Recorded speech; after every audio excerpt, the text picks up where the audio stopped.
Bom dia a todos os nossos queridos irmãos, com a paz do Senhor Jesus.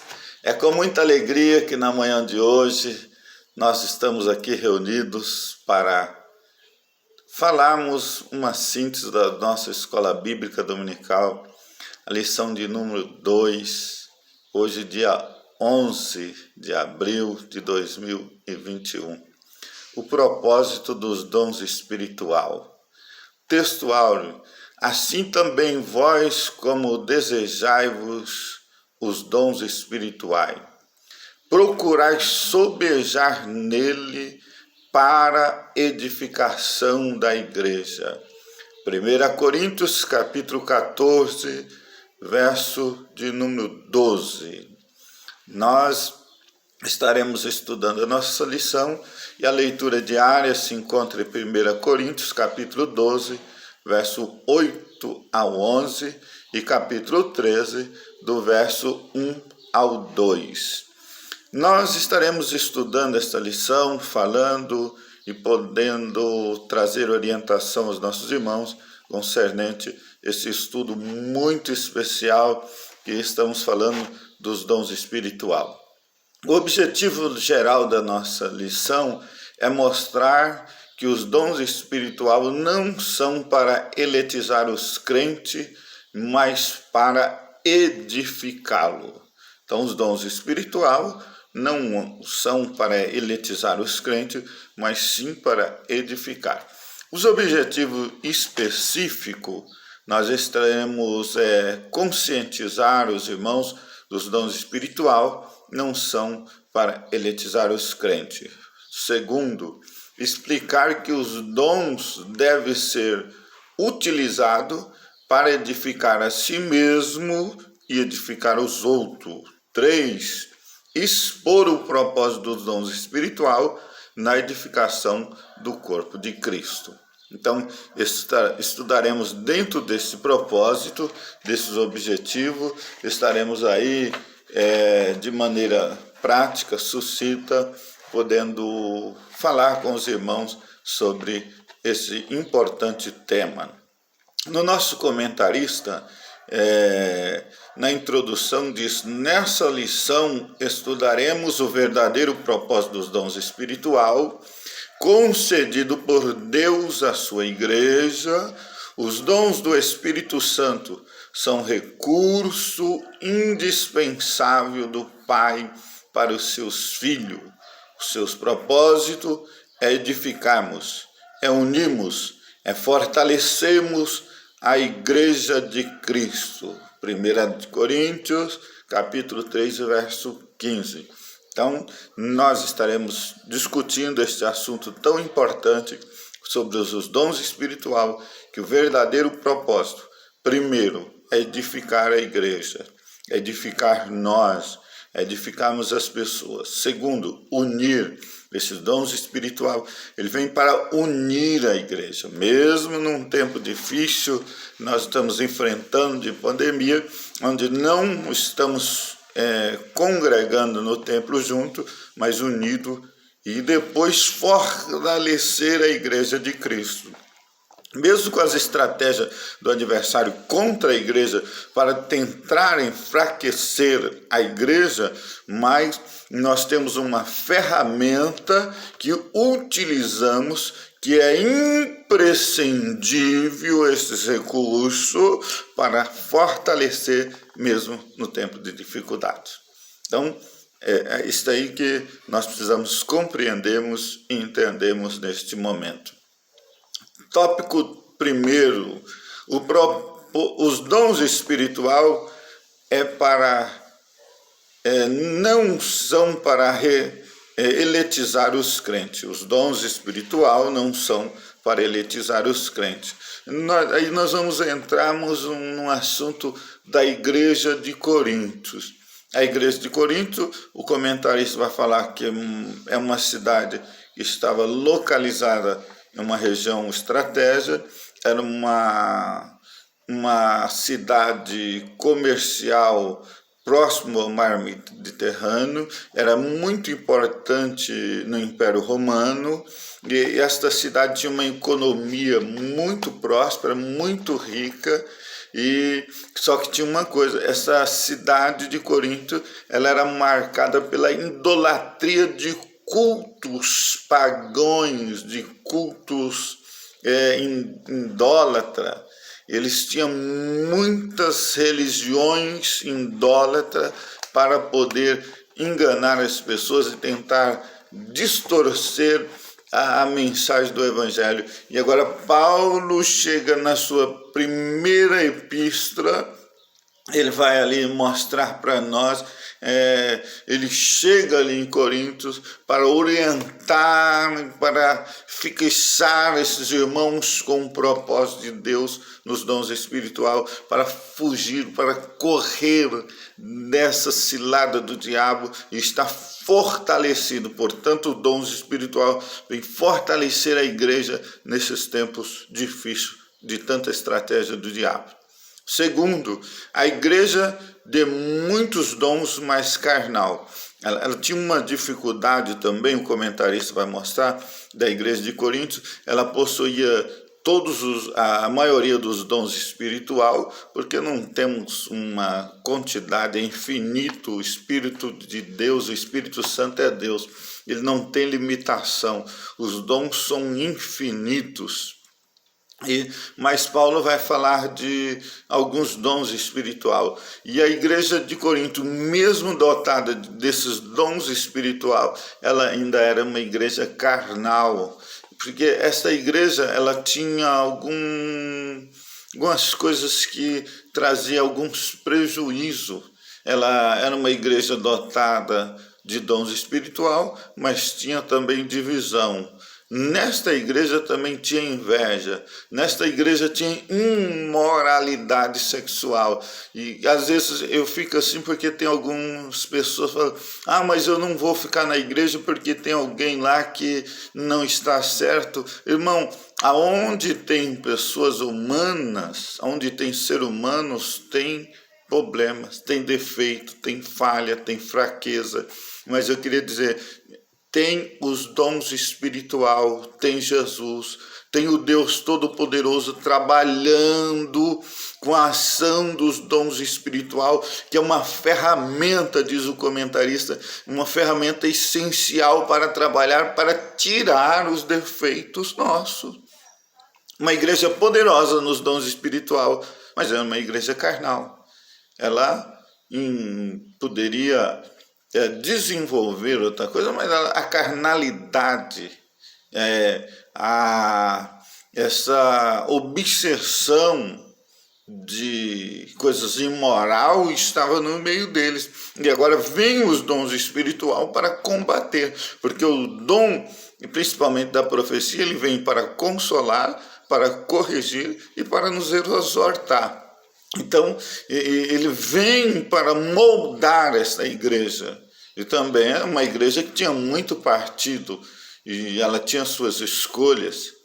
Então, Paulo vem nos orientar neste momento que os dons espirituais, mesmo nesta igreja, mas a carnalidade estava imperando ali no meio. Ele está falando, ela é espiritual, ela tem dom, mas tem fraqueza. Terceiro, os dons não são sinal de superioridade espiritual. Vem aqui. Às vezes as pessoas imaginam, porque tem um dom espiritual, ele não depende mais do ministério, ele não precisa mais do pastor para orientar, ele acha que ele já pode... Ele é um super crente que decide suas coisas da maneira que quer. Então aqui vai mostrar que ele não tem superioridade. O dom espiritual não eleva o cristão acima do ministério, acima do dom ministerial. Então mesmo que você tenha o dom espiritual,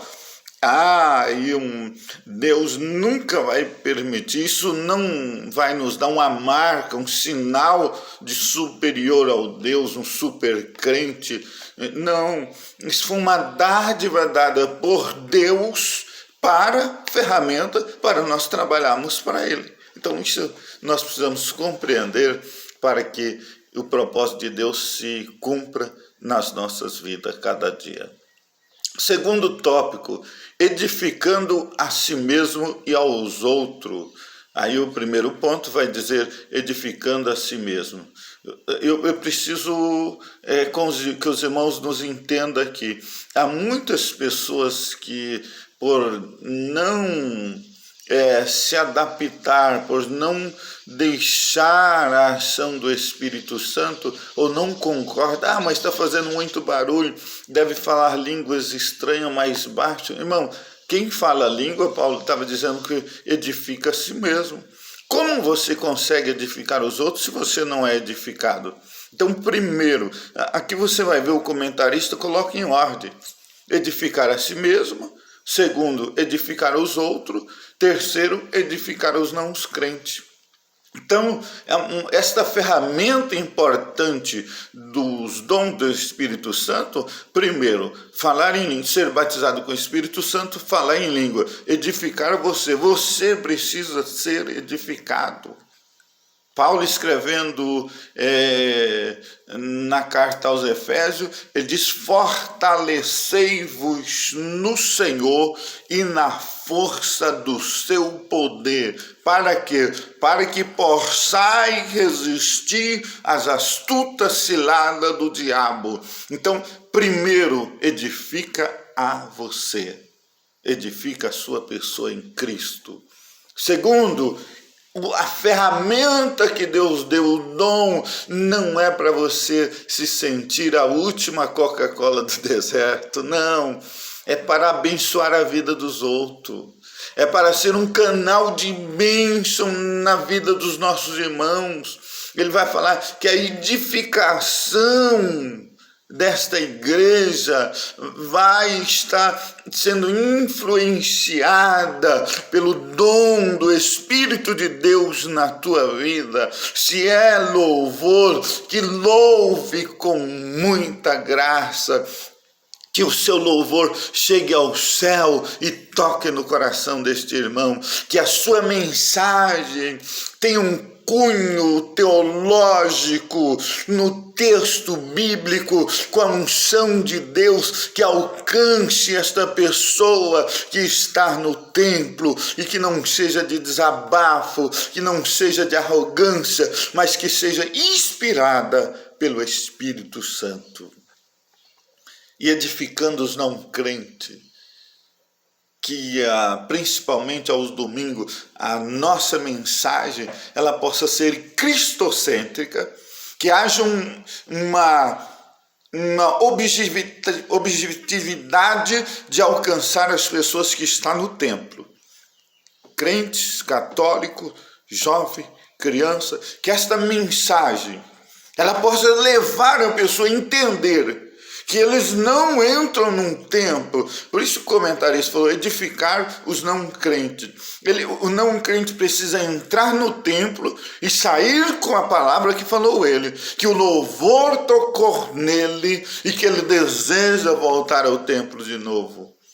E não saímos fora do propósito de Deus. Esse é o propósito dos dons do Espírito Santo. Nós sermos usados como ferramenta de Deus nesta última hora. Terceiro tópico, edificando o corpo de Cristo. Os dons na igreja. Paulo vai falar na primeira carta aos Coríntios, no capítulo 12 e o 14, ele vai falar a respeito do uso dos dons, como utilizar. Aí você vê que ele vai corrigir alguns irmãos que estavam falando língua estranha ao mesmo tempo, e alguém falava em profecia e não compreendia. Então ele vai colocar ordem, como usar. Não é usar os dons desordenado. Não é você sair desordenadamente fazendo o que quer. Ele vai falar que os dons, ele trabalha de uma forma organizada.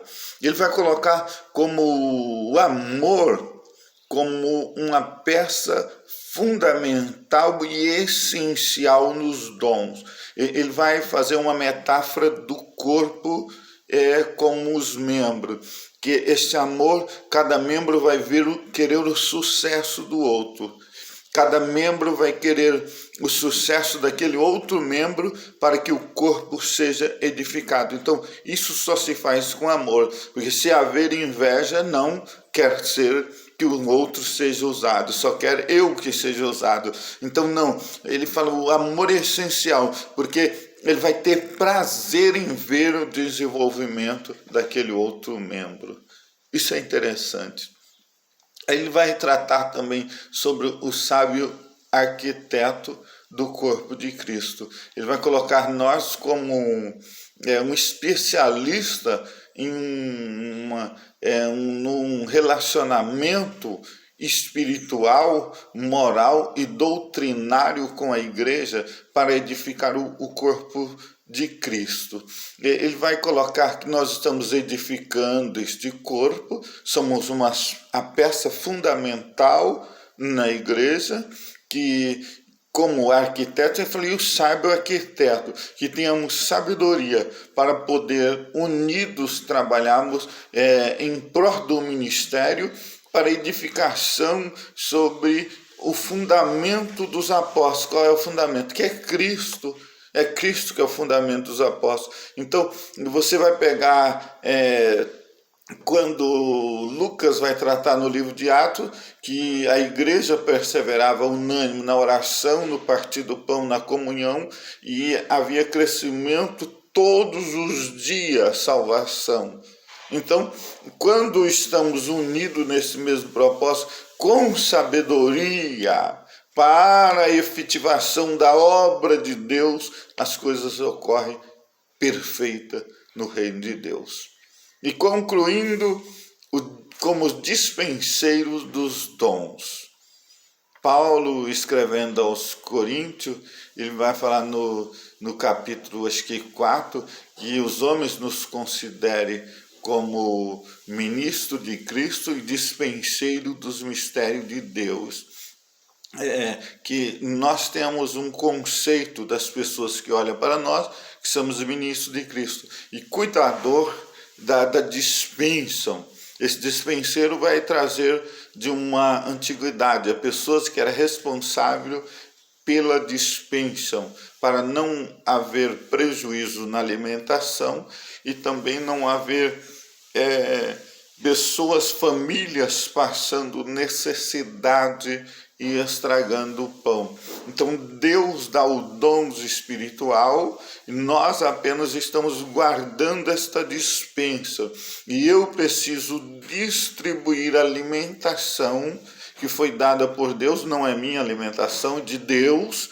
Eu vou ter que distribuir a alimentação, administrar, para que essa alimentação não estraga e que as famílias não passem necessidade. E qual é o alimento necessário para cada pessoa? Qual é o alimento que cada pessoa ele necessita no momento? Não levar alimento estragado, não levar alimento vencido e não levar alimento errado. Você é o dispenseiro, o dom que Deus te deu. Por isso, na manhã de hoje, eu falo, desperta o dom de Deus que há na tua vida. Cuide desta dispensa que Deus colocou em você. E vá levar o alimento para esta pessoa que Deus te capacitou. Você pode até pensar, mas eu não sou batizado com o Espírito Santo, então eu não tenho dom para poder fazer isso. Oi, você está enganado. Há dons que há necessidade do batismo com o Espírito Santo. O dom de língua, o dom da profecia, o dom da revelação são vinculados após o batismo com o Espírito Santo. Mas o dom do socorro, o dom da oração, o dom de hospedar, o dom de ser aquela pessoa, o dom do amor, não depende do batismo com o Espírito Santo, mas depende da ação do Espírito Santo envolver na sua vida. Você abrir a porta para que o Espírito Santo tenha o controle da sua vida e você levará o alimento necessário para aqueles que estão precisando nesse momento tão terrível que nós estamos enfrentando. Querido, Deus abençoe. Logo às 18 horas estaremos com o templo aberto, com uma ceia do Senhor drive-thru. E aqueles que chegarem no templo, também o templo estará aberto, você estará ceando individualmente ali no seu lugar e estaremos atendendo os nossos irmãos com alegria. Então, venham participar da ceia, venham comungar, não deixe o sistema do mundo, não deixe o sistema político entrar para dominar o seio da nossa igreja, mas nós somos a viva testemunha e vamos cuidar dessa dispensa que Deus nos deu, que em Cristo Jesus sejam todos abençoados grandemente.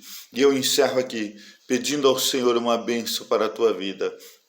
Pai querido, no nome de Jesus o Senhor, eu quero pedir, Senhor, que tu, através desta palavra, alcance estas vidas, os nossos amigos, nossos irmãos que estão com dificuldade, em razão deste momento de crise política, Senhor, de ataque contra a tua igreja na terra. Mas nós estamos aqui pedindo ao Espírito Santo que nos ajude. Ajude nós sermos um dispenseiro atento nesta hora para socorrer o seu povo. E eu peço, Senhor, abençoa os teus filhos muitíssimo. Senhor, coloque as tuas mãos, não deixe, Pai, que falte nada na vida dos teus filhos. Senhor, afaste o mal da casa do teu filho. Não deixe que este mal entre na vida dos teus filhos, mas amplia, Senhor, a mente, amplia o território, amplia os horizontes desta pessoa. Senhor, que a tua mão esteja sobre a vida de cada um dos teus filhos e que o Senhor traga bênção, controle físico, emocional, sólido para suportar esse momento difícil. Como pastor e ministro, eu peço a bênção do eterno, eu peço a bênção da comunhão, a bênção do perdão, Senhor, que estejam nas nossas vidas, para que nós em Cristo Jesus vencemos todos os obstáculos, todas as dificuldades. Abençoa, Senhor, os irmãos de mais idade. Abençoa a vovozinha. Abençoa, Senhor, o meu irmão e a minha irmã. Abençoa os membros da tua igreja, também os que não são membros. Abençoa os amigos. Abençoa os ministros, Senhor, no Brasil, no estado. Abençoa de forma poderosa. Senhor, levanta um batalhão, Senhor, neste momento em oração para poder parar a força do mal que se levanta contra a tua igreja. Pai, eu oro e eu peço agora, é no nome de Jesus. Amém e amém. Que Deus abençoe a todos e um grande abraço em nome de Jesus.